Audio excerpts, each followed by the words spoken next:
I don't know if anyone's actually going to be up this time of night, so I'm just seeing if anyone is up this time of night. It always takes a while for anyone to show up on my live feed.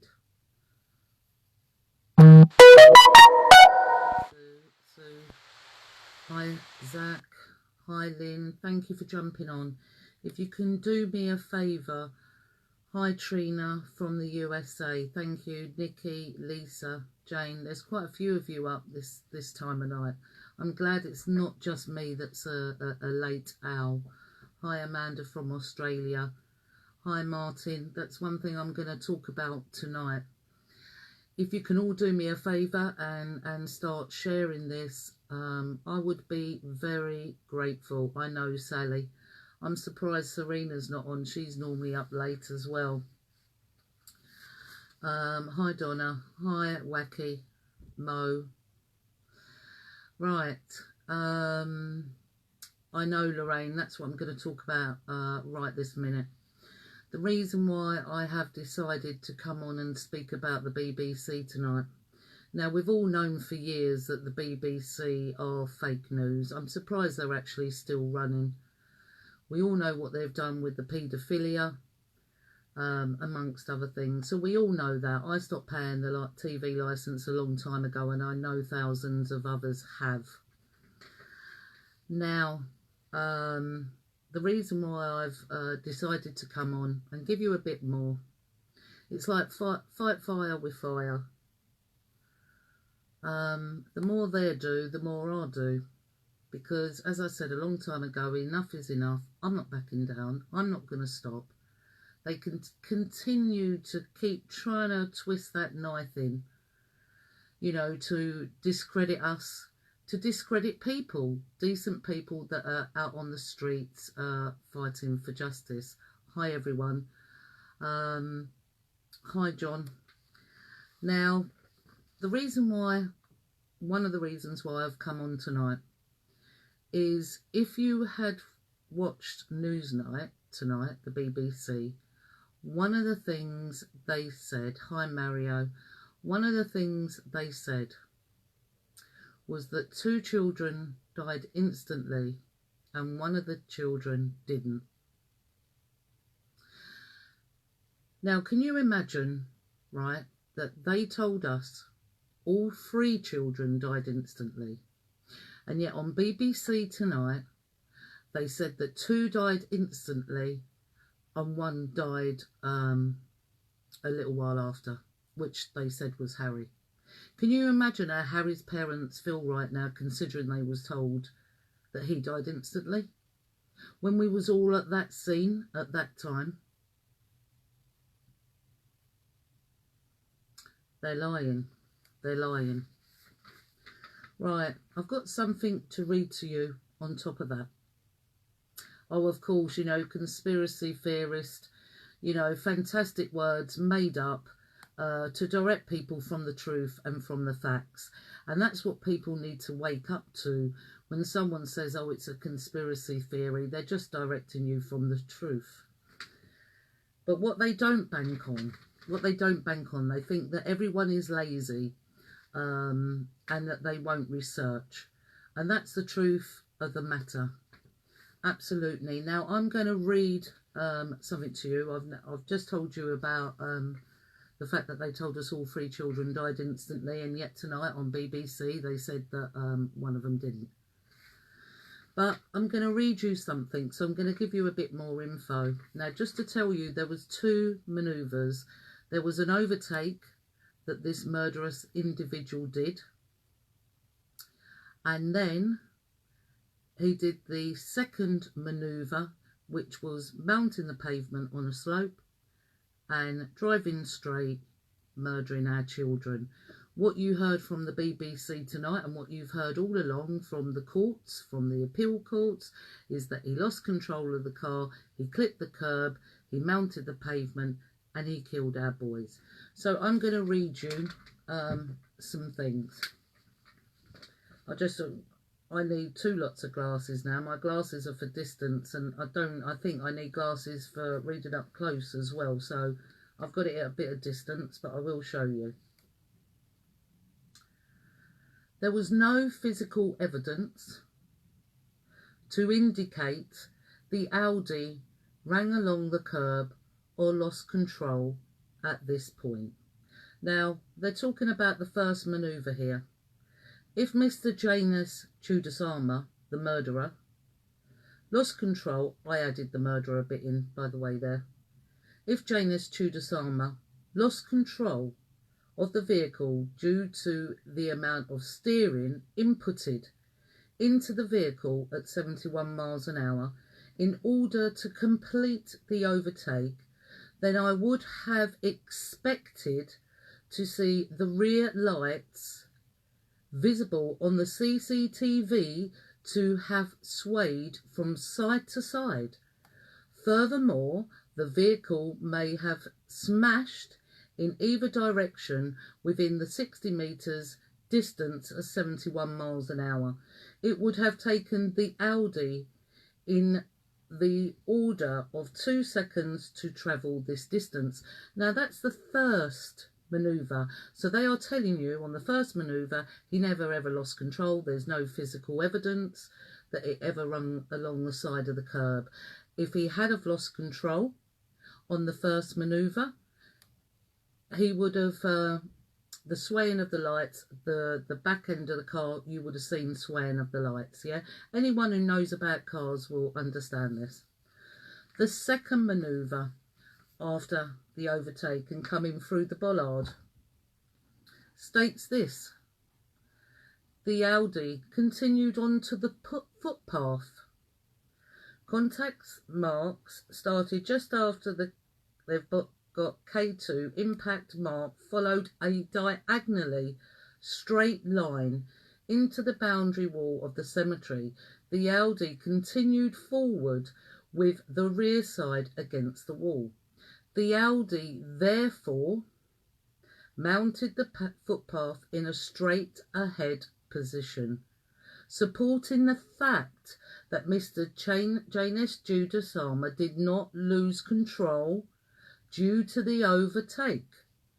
This is also supported by its damage profile. If he lost control because of the overtake and the vehicle speed, I would have expected the Audi to mount the footpath with one of its sides presented to the straight ahead position. Never lost control on any of it. Everything we have been telling you. Right. It therefore appears,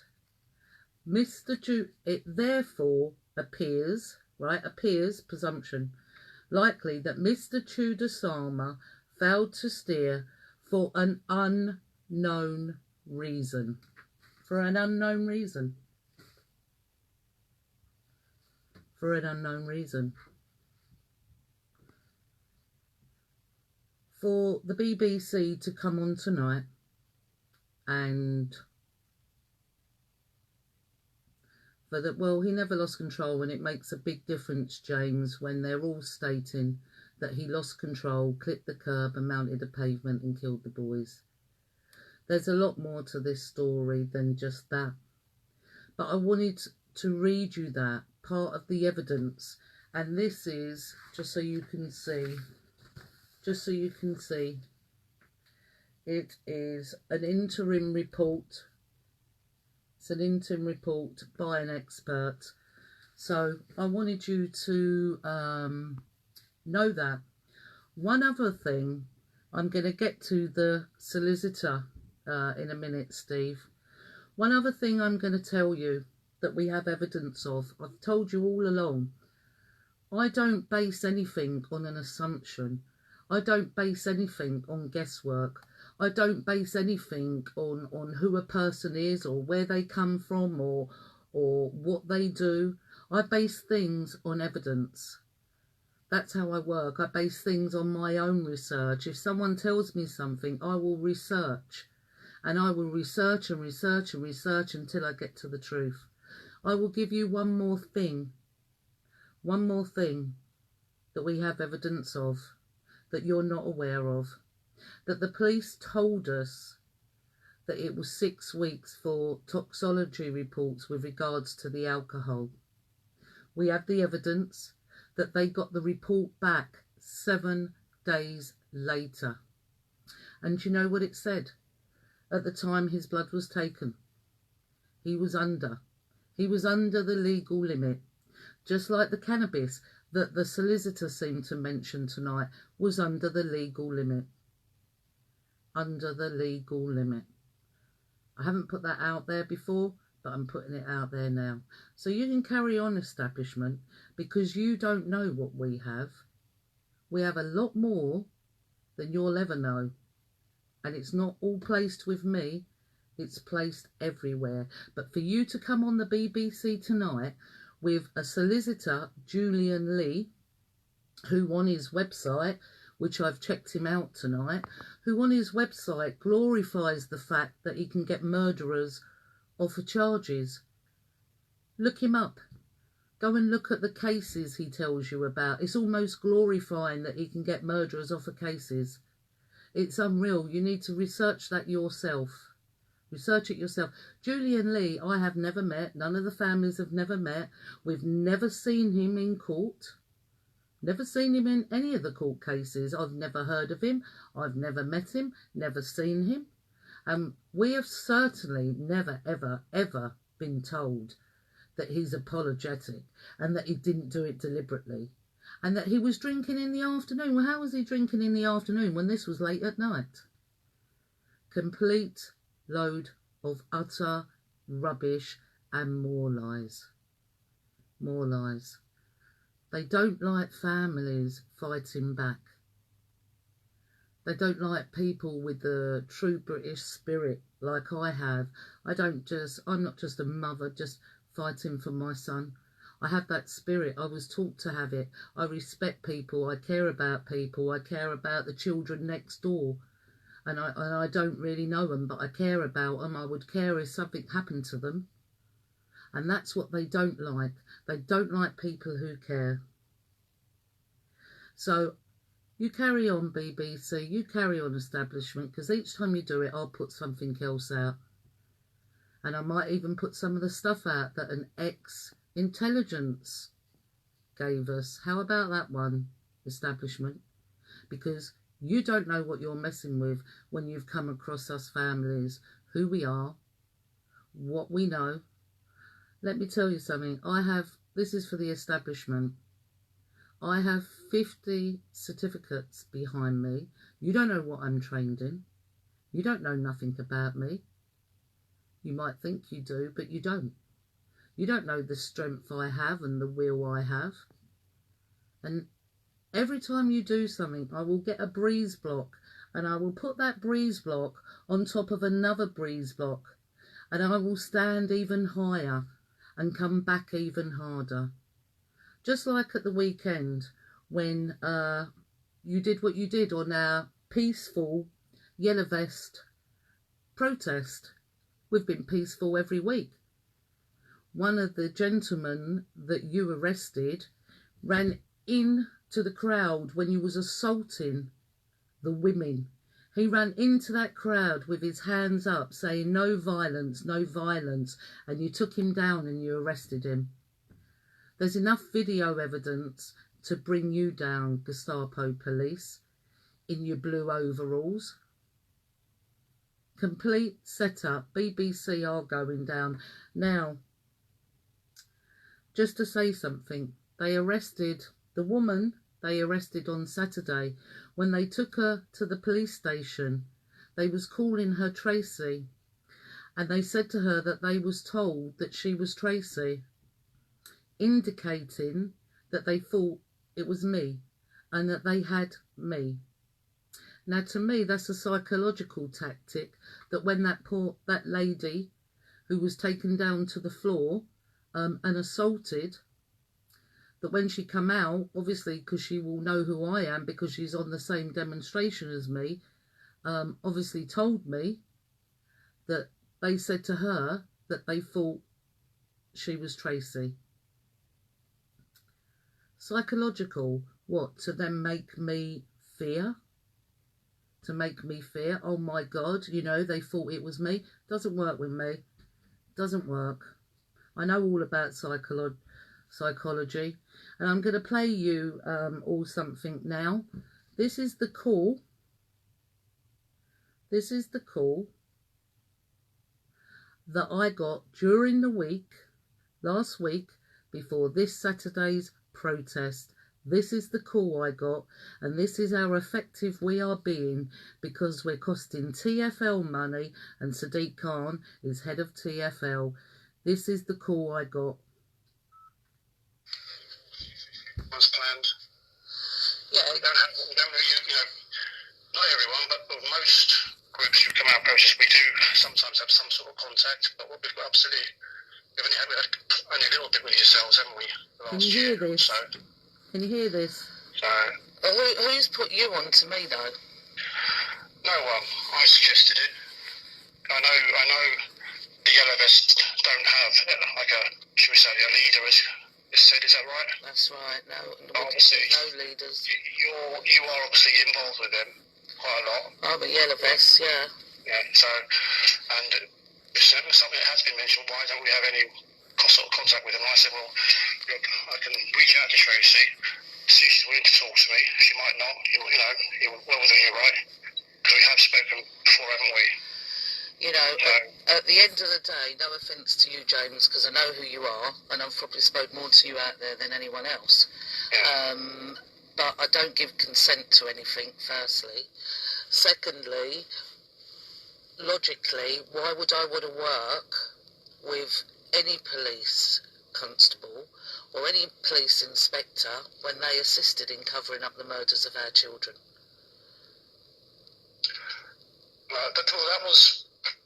That's something I was thinking about. I thought, well, I can try. I didn't. I always knew. You might say that. You might not want to talk to us. You might not want to work with us. We're not asking you to work with us. It's basically we use the word engage. There are lots of people out there that don't like us, that don't want to talk to us, but they do. If they're holding a protest or a march, they do give us maybe the bare minimum to say, look, this is what we're doing. We're coming out on this day. We intend to do this, be here for this amount of time, or we'll march from here to there. And that allows us to do a number of things. And the first is obviously, I know you might think it's petty, but for us it's a big deal. It's about talking to TFL, talking to the other emergency services and saying, look, this group are coming out, they might block the roads here, there and everywhere. That's right. Please plan accordingly. Now, that's the basic, that's what I'm after. I know you might think, well, hold on a minute, there's so much more to talk about. I know there is, but as a starter, is that something you'd be willing to do? No, I don't consent in anything. It's not my decision. I'm just out there like everyone else is out there. Oh, okay. I never know what a route is or anything like that. I don't think it's, the peaceful assembly that we do out there, and we've been met with unlawfulness from the police when we have been out there. I.e. when they attacked Emily down Whitehall, that we have evidence of. And other people they attacked that day, and then we'll have one weekend when we're out there that they're not attacking, and then another weekend when we're out there and they are attacking. As I said, I'm not a leader. I'm just someone who comes and turns up on a Saturday. And as for working with the police, as I said, no disrespect to you, I don't consent to anything. I don't understand anything, and I'm not going to work with the corporation police that covered up our children's murders. Why would I? I thought you'd say that. I did. I thought you'd say that. I just thought I'd ask. Yeah, that's fine. Yeah. That's fine, James. But no, I have no respect, no time for the corporation policy police, who are just enforcement officers at all. Alright, okay. Well, just so you know, Saturday, if you're coming out, I will be on duty. Yep. I think last Saturday I wasn't there. I was with the climate change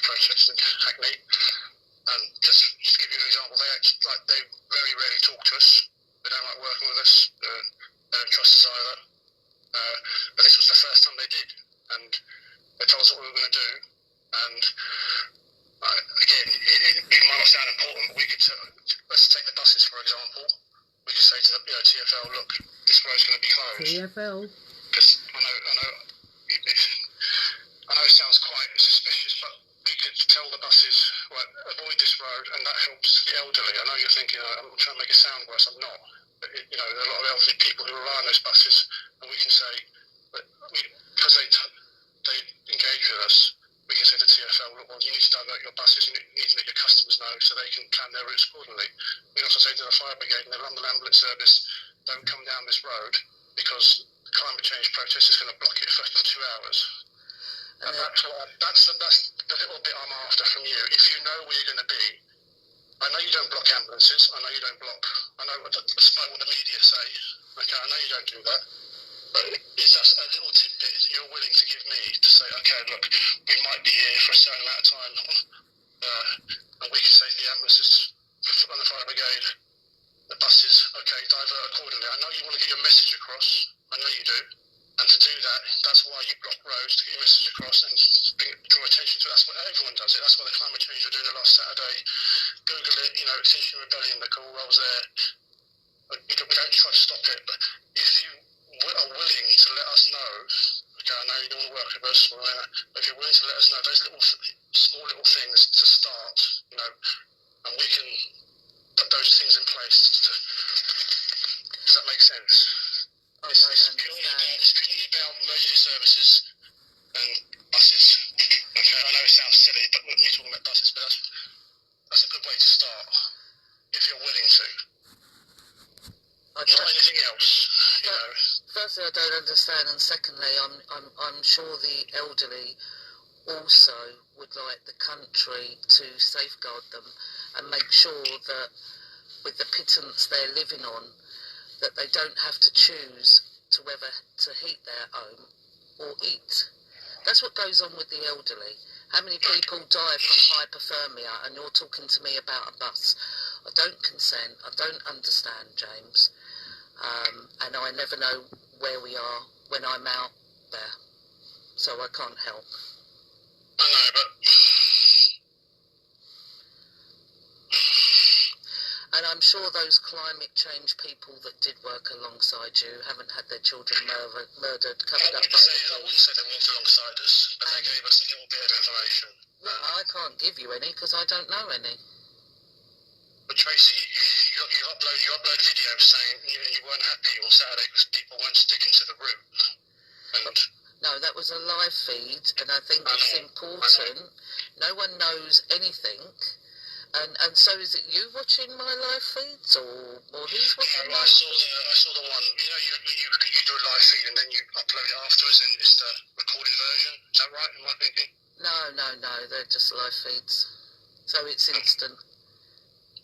It's instant. So I don't know anything. I don't know anything till I'm out there, but I know the main thing is to safeguard people, and you don't want people lost, do you? So you can appreciate that once you're out there and you're halfway walking, if someone says we're going this way and then you've got another person saying we're going that way, it stands to reason that you stick to what you said the first time. That's logical.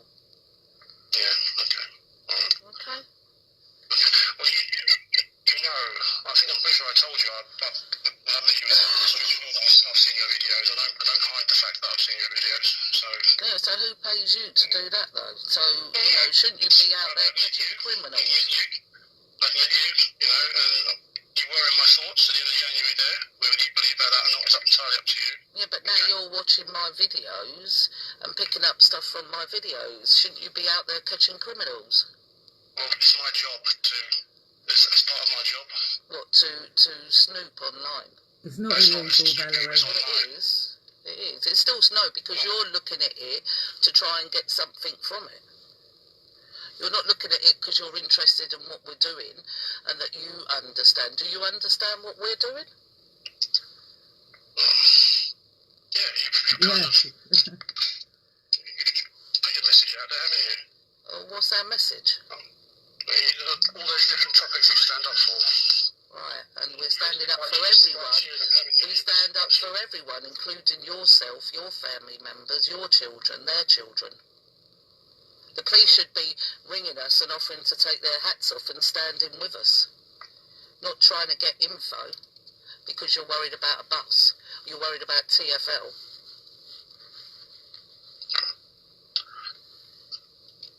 Okay. Okay. I try, Tracy, you know.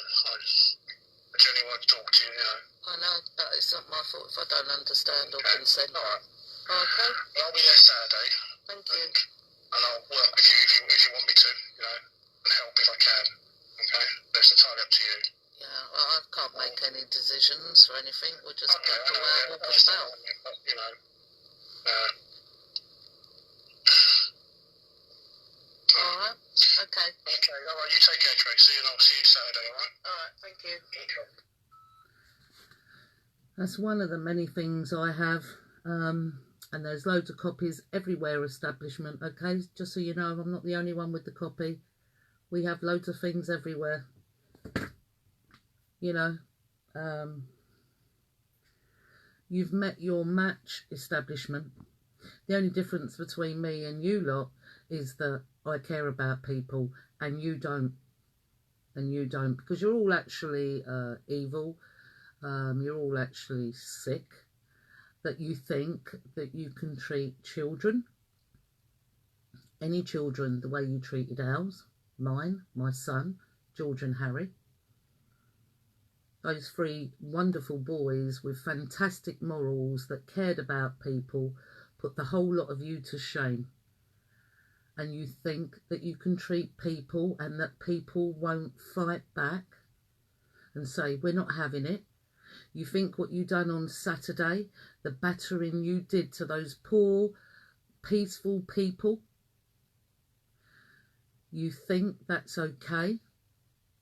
You think people don't see through that? You think the lies in the mainstream media that people now believe because they're seeing all the truth?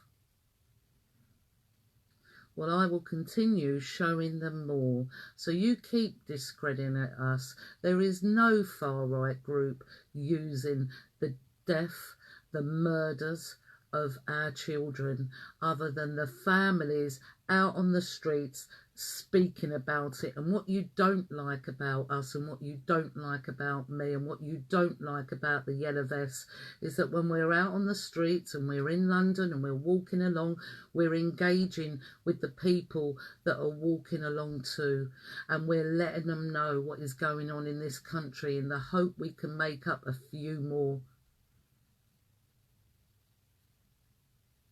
I have more guts than any of you sitting up there on your high horse in your ivory towers. More guts than any of you, put the whole lot of you together, and I still have more. Because I would never sell my soul. I care too much about people. And so do the people out there. They're decent people. You have to be careful with infiltrators, and you do get that, and it's hard to work out who an infiltrator is. But we will continue to go out there. We will continue to grow. And we'll continue to show that we're not afraid. So you can carry on. Hi, Mario. I will check the comments out after. It's very difficult. Very difficult to keep an eye on it all when you're doing things. But just wanted to show you a bit more tonight. Thank you, Margaret. Wanted to show you a bit more tonight of more facts about our children's case and what happened on Saturday. They tried the psychological thing there with the lady that got attacked firstly by them, saying to her in the station that they thought she was me. Obviously, they knew she would come out and say that to me, you know, because obviously she would know who I am because she was on the same protest. Psychological. Doesn't work with me. Intimidation doesn't work with me. I stand by the truth. I'll fight for the truth. I'll fight for the children. I will fight for Josh, Harry and George. I will fight for this country and I will fight for the people. Just like my granddad did, who died at 26, trying to take a town over to save the people in Italy in the wartime.